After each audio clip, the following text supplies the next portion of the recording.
Alright, well, this is the project for tonight.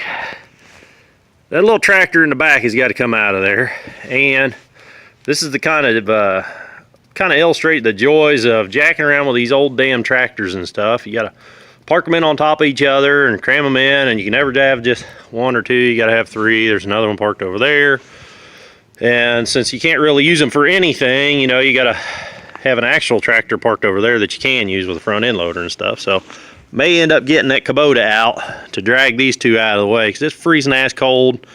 This one might start. This is the B. This is a 36B. Of course, I already moved a little junk moped out of the way. It was sitting here. That should fire up, so hopefully that'll move out of the way. The B should start up. It's probably been a month or two since I fired it up, but we're at the end of February today. I think it's like February 27th.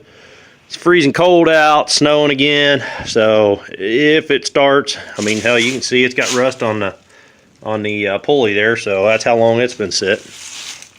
This little sucker has been sitting here for months and months. It ain't started up since early part of the winter. I think I fired it up one time, aired up the tires. But this one is for sale. There might be a feller coming to look at it in a few days. So I think it's got a leaky bowl gasket up under there. I think I had a gas leak last time I was messing around with it, so I probably ought to fix that.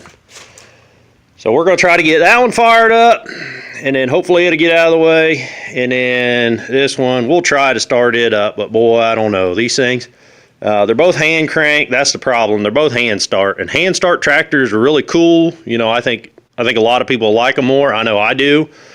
And the thing that you always keep in mind with hand start tractors is they got to run perfect for them to get them to start. So, you know, if they don't run great, then you can't hardly start them. You got to pull them with another tractor, pull them with a truck or something like that. Where if it's some old beater, you know, something with an electric starter on it, well, you can just crank and crank and crank and crank, and some starting fluid, and it'll finally fire up. It doesn't speak to the quality of the tractor like if it's a hand start. You know, if you can just brag on your old hand start tractor, you know, you rolled over one time and it fires right up, or two times fires right up. This little thing, for a time, until I kind of parked it back here and don't do much with it now, for a while when I was running this pretty regular, every couple of weeks I'd get it out and fire it up, or heck, there for a while I'd get it out every few days. This little sucker would start up on the first roll. So we're going to see what it's going to take to get that thing over in the garage and get tinkering with it and see if we can get her gussied up. So this thing, I brushed the snow off of the seat. You guys that are subscribers, you might have seen me recover this seat for this exact reason. When I get snow on it, I want to be able to brush it off. Comes right off now. So let's see. Well, we got power from the battery yet. Let's see. Well, it wants to. Almost. This might be a two-handed operation. I'm afraid it is. So anyhow, I'm going to get this sucker started up. Acts like it wants to run. I'm going to back it out of the way, and we'll see about starting that one up. All right, we got that thing to catch fire. I'm going to let it sit there and warm up for a minute before I move it. So this is the B. This is a 1936 John Deere B. Pretty regular, pretty standard, nothing special about it. The starting procedure for these things: make sure the darn thing is in neutral. The choke on this one, I think down is choke. So here's my choke. So I'm going to put it full choke position. This is my throttle up here. All the way back is closed. You can watch that needle there on top. See that moving? That's your throttle. So I'm going to open it up about a half away. I'm going to roll this thing over. I can feel compression against it. That's cylinder one. There's two. Oh, don't forget, I put caps on my mufflers. I'm always afraid I'm going to get a drip off the ceiling. That my luck, I'd get a drip that would work. It would drip right down into the exhaust. So I always put a cap on there. These are them magnetic parts holders you get from Harbor Freight. You know, buy anything and get a freebie thing. That's a magnetic parts holder. I use that as a cap on top of my exhaust. So that thing kind of acted like it wanted to pop there that one time. maybe not. Yeah, maybe not. Okay, well, I'm gonna get to messing around with this. A critical step that I forgot to mention. See that yeller thing here? Glass sediment bowl. Make sure you turn your fuel on, or you got nothing in the carburetor bowl to run it. So, we'll give it a second. Fuel comes out of the tank here, through the sediment bowl. Any rust or crap or dirt, anything in the junk besides gasoline settles down in the bowl. The fuel goes into the bowl, and then it's got to go through a little screen, comes out this line, goes into the tank or into the carburetor here, goes through here, fills up the bowl until the float in the bowl floats on the fuel. The float comes up, presses a needle valve into a seat, and it stops the flow of fuel in. So when I park them, I typically run the carburetors completely empty. So I'll shut the fuel off. You know, when I'm parking the tractor, I'll shut the fuel off, and then I might just walk away from it, let it run itself dry, or sometimes I'll crack this drain open and let all the fuel drain out. So that thing was empty. So now that we've given it a second, you know what, let's double check just to be safe. There is a little bit of fuel down in there. You ain't gonna be able to see, but I did. A little bit of fuel in there. Let's try it again.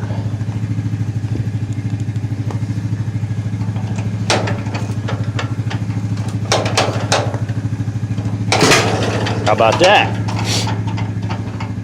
So now I'm gonna close my choke, or open my choke rather.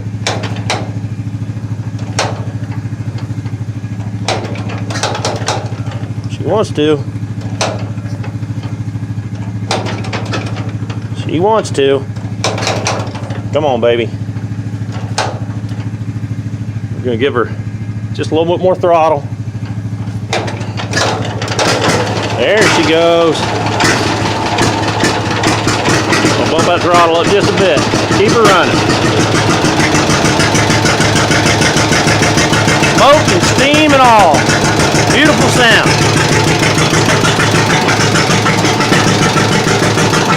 I'm gonna get that four-wheeler out of the way here. I'll take you for a ride. I'm doing all this with one hand on the phone, so bear with me.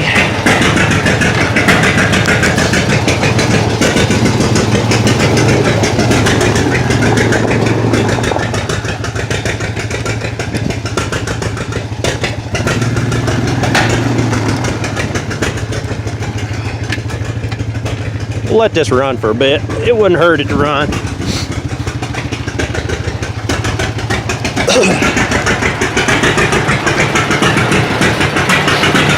Okay, so to get on one of these old tractors, normally there's just a drawbar here. The guy before me, or actually two guys before me, I think, put this platform on here so somebody could ride back here.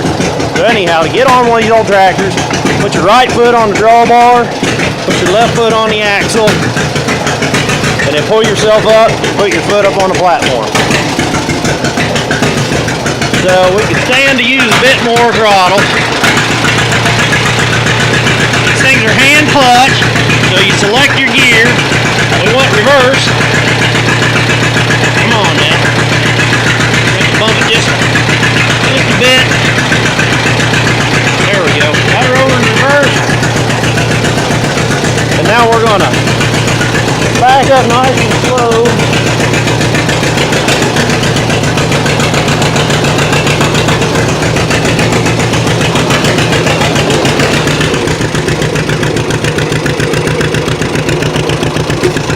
And then that's the brake also. As long as you're in gear, you pull back hard on that, it'll stop you. So, I'll put it up into neutral.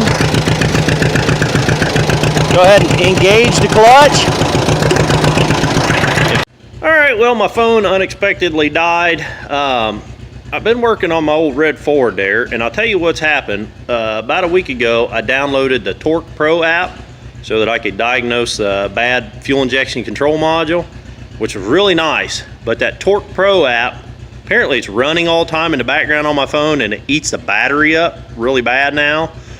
So it's a $5 app. I hate to delete it off my phone, but I may end up doing that because it is just destroying my battery life. So the phone just died on me suddenly. You can hear the bee running out there. I'm gonna go tinker with that H, and I'm gonna see about bringing it right in here. Unfortunately, my camera now is tied to the wall, so I will catch you guys up here in a bit. Well, I think you can probably see the gas leak I was talking about. Got the thing in here, so I tried starting it and it just wouldn't. It didn't even want to pop. Didn't even act like it wants to start. So I got to get that gas leak fixed. I might end up taking that carburetor apart and take a look at what's going on in there. But anyhow, I pulled it over here with the Kubota. That one, MX5200. So pulled it out of the other barn, brought it up, and then backed it right in here. So went real good. I was real happy with how the bee started up tonight, and rode the four-wheeler around just for a minute. It was running real good too. So we'll get this thing tinkered with, and we'll get it running real good. And like I said, there's a fellow supposed to come Sunday and take a look at this. So that's about all I got for tonight, guys. I'm gonna tinker with this, but it's gonna be real boring. So even more boring than the rest of this video was. If you like this video, click that thumbs up button. If you want to see more videos like this, or me messing around with that, or you just never know what I get into out here, click that subscribe button. Until the next video, guys, keep on tinkering.